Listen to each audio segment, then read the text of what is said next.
Welcome to the Parts and Labor Podcast, the podcast that explores strategies, systems, and stories that drive salon success. I'm Alicia, founder and CEO of Salon Scale. And I'm Whitney, head of sales here at Salon Scale. Welcome to the Parts and Labor Podcast.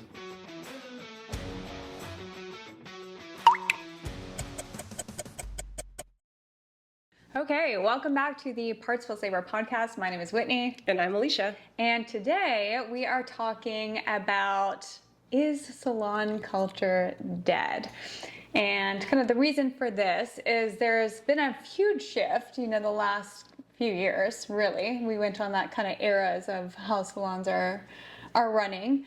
And there's been a huge shift towards independent or towards hybrid. And now it seems it's kind of coming back to commission, but it's kind of hard to read. So we're going to talk a little bit about that, break those down today. Absolutely. I think this is like a interesting topic because as you look around, if you're trying to explore, what type of business should I start? Should I start as a rental? Should I start as this? There's just so much information out there now. And I think with, it's great to be in the digital era where we have instant information at our fingertips, but that also means we have the most misinformed information that's also being spread out there. And a lot of assumption based. So like a lot of times people might have had like a quick win on some model and then they're spreading the message without like factoring the long time like sustainability of it. So we look at models that might not work for everyone. Like maybe, salons that shift to an hourly model, right? But without factoring in what does that do long term or what does that do in these scenarios? But they've already promoted it. They talked about switching about it. And then what you don't hear is three months later, maybe a year later, where they're like, that model didn't work for me. Because people aren't coming out with those results. They're coming out with the actions or the ideas, but not necessarily the results. And then there's the results, like as far as profitability, but there are also, I see so many now who are burnt out commission salon owners that just want to simplify things, that either want to go to like booth rental or they want to just go to suites themselves and cash it all in. But, you are somebody who's kind of done most of these anyways. You started out in a suite. You started out as a commissioned stylist, then went to a suite, and then became a commissioned salon owner. If you could go back today, is that still the exact path that you would take? I think the benefit of me exploring all of those things is I got to understand each model, right? And they essentially are individual types of businesses. And I think one thing going back now is like with the information I have now, I would definitely do things a lot differently. And I think instead of, pointing the like, oh, that I don't really believe in hourly, or I don't like parts and labor, or I don't like, a la carte or by menu or package pricing. Like instead of going into that, commission, like whatever your structure is, like instead of doing that and keeping them so segmented, there's a way to create an evolution within the company that I would do differently now. So the way I look at it is looking at the life's journey of a stylist within my business, and how like my whole goal is to keep them there as long as I can, have them as like great revenue drivers to the business, and then have a career path for them so that they stay as long as they possibly can. So in the typical environment, we look at, these quick, easy ways for stylists to come, build a business, and then they leave and possibly take others with them. And they start the same, it's like the same cycle that happens over and over and over. So if I were to do it differently, I'd try to basically take all of these models and take the best strengths of each of them and then put it into one. So what that might look like is you have a stylist that joins you, well, they're probably going to be paid hourly because they don't have any customers yet, right? So you might have an hourly kind of compensation model for those that are in their first 1 to 2 years. Once they start taking on clients, then you move to a commission model, right? So you're commissioning them out because you're also investing in the customers coming in, them building. Then once they get to kind of year like 5, 6, 7, shifting into a hybrid model or shifting into, allowing them to rent from there because now they've established their brand. They're driving more traffic and those things kind of change. And so that allows them to be independent within or underneath the umbrella, not have to worry about overhead or building out a business or doing anything else, but they can also maximize even more revenue. And then also for you as a salon owner, this is the number one thing, is once you get a ton of senior stylists, it's a lot of pressure because you're always on edge. Like, you're always wanting to make sure that, they're getting their incentives, they're getting growth, and they're getting what they want. And hopefully they don't leave the salon, because that's a big loss to the business. So there's that last tier. So instead of separating them out, it's like, I think it's the evolution within a business that could adopt, and it's just the way that we compensate each stage of a journey of a stylist's career. A hybrid model, you think is? Absolutely. Yeah. Absolutely. Yeah. And two, oftentimes when stylists leave, the assumption is it's, they grow, and then they want to keep more of their money, so they go to an independent booth rent type of situation. Is that always the case, or as our theme is salon culture, is it ever they don't like the culture of working in a commissioned salon, or do you feel that when they leave, they end up really missing that? I can't speak for everyone, but I think statistically, and what we've been able to kind of see, is they absolutely miss that camaraderie and that like team atmosphere. They miss having the salon owner bringing people together for education, team events, and then also not handling the operations, right? They're missing the actual someone else dealing with books and payroll and paperwork, and they miss having other people to talk and vent about that are there with them, and being inspired, looking over and challenging each other to create great work. I think they do miss that, and so that's a definite thing that happens. And we see that time and time again. So that kind of, when we look at this last kind of like 5 to 8 year kind of period, this is where we've seen a lot of hybrids, because there was a mass amount of people that went independent, and they were in more individual units. And then now a lot of them, to get to the next stage, they're like, well, why don't all three of us go together and then build a hybrid salon? So you are kind of seeing that, because they want to kind of come back to that team-based business. The only thing that they don't want to share anymore is their time and their money. Like at that level of stylist, anyone that's the only thing they're trying to solve is time and money. And you don't have to go independent. You don't have to go into a booth. You don't have to lose your senior staff to get those two things. You just have to figure out, what do I need to do to solve the time and the compensation issues that I'm having with mainly my senior staff. Is it almost like a fair assumption to say, when a stylist gets to a certain point, they will always end up leaving? Or are there going to be those that you can like compensate enough that you can give it a high enough commission percentage to where it would make sense to try and retain them that way? I think this is a behavioral thing too. So it would really depend on the behaviors of stylists today, right? The benefit of someone going and leaving, or having the thought of leaving, is they get their like, oh shit moments. Like when they go on their own, then that's when they actually realize what has been contributed or what you've done before. So I think like starting early conversations is probably how you can kind of, help the transition, or like slow this down. But it's going to take years, because we've developed the culture in salons today that you find a salon that can like train you or has a brand or recognition to it. You build your business, and then you start your own. Like this is like, it's engraved now. So it's going to take a while to, how do we build that trust with the stylist to stay within the team? How do we make sure that they have worthiness and value within the organization and truly value what they're getting, so that they don't feel the need that they want to start something or have their own identity? I see. So at what point, like if let's say one of your stylists is growing and growing, bringing a lot of revenue for you, at what point do you think you would kind of open that conversation as to like, hey, if this is something you'd be considering, if you want to kind of run your own model, I want you to know that there's an opportunity for you to switch to booth rental here, or chair rental. Well, just like relationships, that you get the 7-year itch. So like this is what will happen. So stylists will have, around 7 years, like they've proven enough that they've been with you for 7 years. If you have a great relationship, you're probably at this time being like, I don't want to lose this person. And so typically in the past, we've heard things like profit sharing, or like doing that. And so like the worst thing you can do as a salon owner is give like offer something you can't actually give. So profit sharing in general, the business average business today is making like 8 to really 10%. So the average business also only does like $500,000 to $700,000. So I'm pretty sure sharing $50,000 to $70,000 is not like what that person actually is wanting. So it's like trying to figure out this other kind of pathway, or like how to kind of, work around that kind of thing. And so that's where I think having those conversations of, exploring that, what if you could try running a business within my business? Like, why don't we start there? Why don't you try that? Why don't you like start to run your own book, start to run your own business? Like, I can help connect you with whatever else. Just try it. Because now they'll get that holy shit moment like within the business.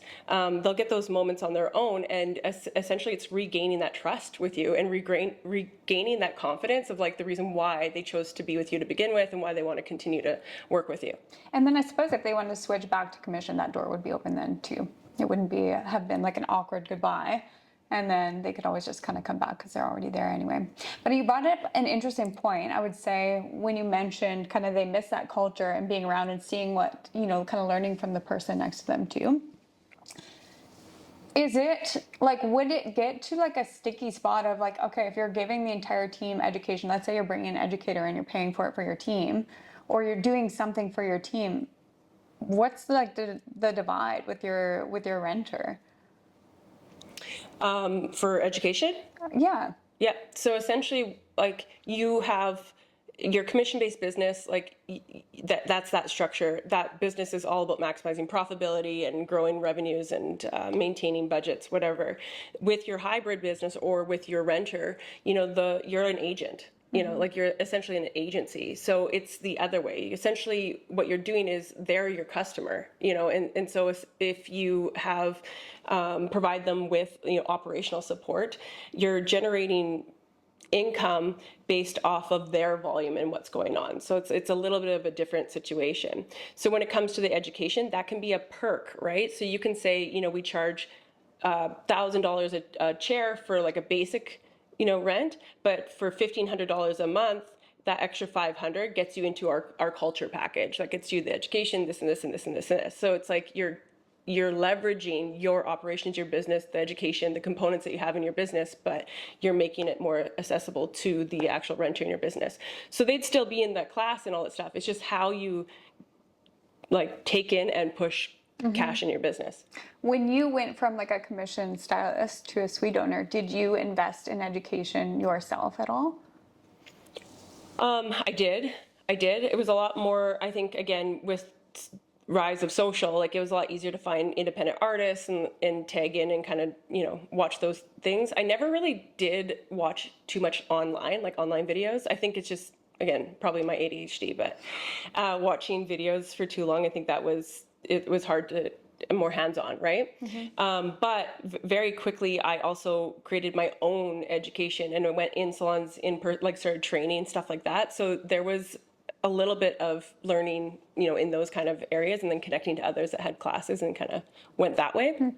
But yeah, I think that you're kind of like this, it's the same vibe of like you moved out of your parents' house and you're like, I can do anything I want. I can stay up all night. I can eat whatever I want. It's like, that's kind of like what you do. And so you're like, I'll go to all these classes. I'll buy all the tools. And you have no idea where everything's kind of going, but it just feels great until the first year and you get your first tax bill and you realize, oh shit. I was like, this is only relying on me. I'm going to be in a mass amount of debt if I keep doing this, right? And so that's that holy shit moment. That's the moment where you're like, man, I actually had it pretty good before when I didn't have to take these investments and they weren't right on they weren't directly from me. So I think that, I think everyone when they first start, and salon owners too, when they start salons, that's generally how it is. Let the money fly. We're amazing. Did you, and when you came up with your pricing for your suites, most people when I ask on a call, if it's somebody who just recently went independent, I'll ask how, or even teams really, when I say, how'd you come up with your pricing? They say, well, I just kind of looked around the area and just kind of fit. Or independents will say, I took what we charged at the commission salon and I just kept those prices. How did you do it when you came up with your price list? Yeah, same. I took my exact menu and whatever I charged, and then I kept that same price.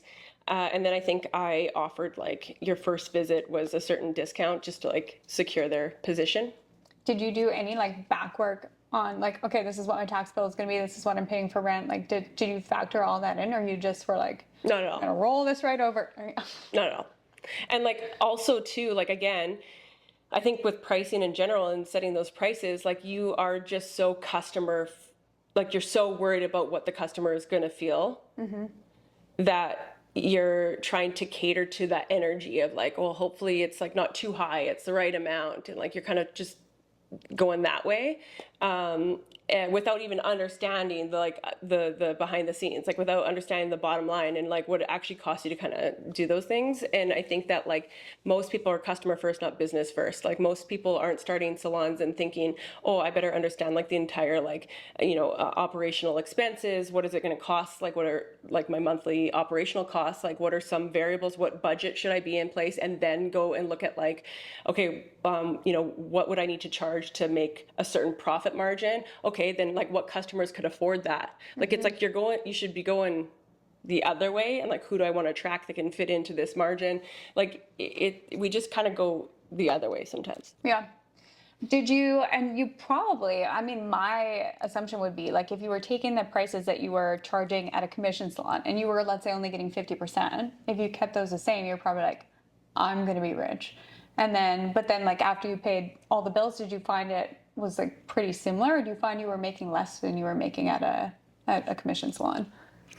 I mean, I thought I was rich. Like I was making a lot. Like and but by understanding like that wasn't me. Like it's an independent business, sole proprietorship. Yes, all money comes to Alicia, but what I didn't realize is like the business has to pay tax. Like there's a lot more variable expenses that I'm paying through. So the cash flow that I was taking as income was the cash flow needed for the business to like grow and sustain really. So I was basically robbing my business for like a couple of years until I realized that You had like a Lamborghini, but yeah. So like, I think that's where the math is wrong, right? It's like, I was 50% of my money was, going to this business, but like I had no clue like how much taxes really were. So like, even though like I would bring in $10,000 a month or something, my check was like $3,300 or something like that. I couldn't understand why my former salon owner was like, how is that fair? Like you're getting the 7,000, I'm getting like 3. Like if I go on my own, like at least I'll be able to get all that back, So I'm like, what is it going to cost me at most? Like for every 10,000, it's like $2,000. Like I'm gonna make a lot of money. Then you don't realize the hidden costs or the operational costs. You don't realize the taxes. You don't realize the interest. You don't realize those like extra shopping trips that you went on. You just like went through with lack of looking at budgets. And I just think that like those things kind of add up that you don't realize. And especially in Canada, your taxes are very, very high. And so like yeah, you learn that the hard way. And did you have any sense of like what you actually made like in a year, or it was just like you'd bring in all this money and then it'd go like a little bit here, a little bit there, and then did you know like your actual profit at the end of the month? No, I never even I've never even like looked at a P&L or anything, like kept all my receipts in a box. And then at the end of the year, I found some accountant to like do my books and factored in that way. Like, Were they like you made $7 this year? Or? well, I mean, no matter what it said I made, it never like, it could have said I made like I profited, $100,000, but it wasn't in the bank. Like profit is different than cash flow. Those are two different things, right? So like again, even though I was like robbing this business, I was robbing it of all its cash. I was depleting its like number one source of oxygen to like grow and kind of do that. And I didn't really understand that. So like a lot of that is the reason why. But I also just think that like salons they're a cash-based business. Like you can just keep moving forward. So even though you're in a problem, like having debt or having this, like you have a book next week, like you're still generating revenue, right? Like it's completely different than selling product. So like if you had like a retail-based business or something, you had no shoppers in for a week, like you're pretty screwed. So like it's like I think you can like get through these times really quickly. You can reset yourself, you can get yourself back, and then if you are like able to like kind of go into developing that kind of mindset of like profit and growing yourself beyond, like it's pretty easy to do that. But and like probably start sooner than later. It's probably the best thing to do. Yeah. Yeah. So like when we look at all these topics, like I mean, we talked about, profit is the most important thing. Talk about how culture impacts that, how understanding what makes your business profitable actually truly will help build more trust with your teams. It'll help you be able to communicate what you can incentivize, what compensation really looks like, so it doesn't feel like it's hidden or secretive and causing backroom conversations and pushing people out the door. It helps create a little bit more like transparency. And so like one tip too I have is just like really improving that communication. We talked about like starting sooner. You should be having these conversations sooner. When your staff has been loyal and been with you year by year, like if you're not doing annual reviews with your teams, like you're failing the team. Like, so you have to take some accountability on that. So every year you should be sitting down reviewing, what did they do that year? What can I help you for the next year? Like reviewing those kinds of things. And again, keep in mind, your staff likely will never have the confidence to tell you to your face exactly how they're feeling. And if they're already one step out, they will never tell you, hey, here's what I'm thinking. Like that takes a ton of confidence to be able to go to someone and be like, I'm thinking about leaving your business. And like, there's a bay, like a block away, and I'm going to take, like, they're never going to tell you. They're just going to gone, right? So what I think the best tip you can do is to create like a really, really, really easy survey that you would send to your team in private. And you can make this on like Typeform. If anyone's seen Typeform, these are like, you can create a quick survey where, they can even hit icons like, how did you feel about education this year? How do you feel about your compensation? If there's one thing you want, and you can keep it like down to that and have the conversation later once you've been able to gather those facts. So like find ways to improve so that you don't have these like conflicts or these issues as soon as you can, because then you can kind of prepare for these things and you can help keep the staff in there and help improve the overall culture in your business. Yeah, no, that makes complete sense, and I would say that's good advice. And I also think that that's a good place to kind of wrap this week's episode up. Absolutely. Well, thanks again for joining us on this episode of the Parts and Labor Podcast. And as note in the show notes, go ahead and click the link, and you can go ahead and get started with Salon Scale today.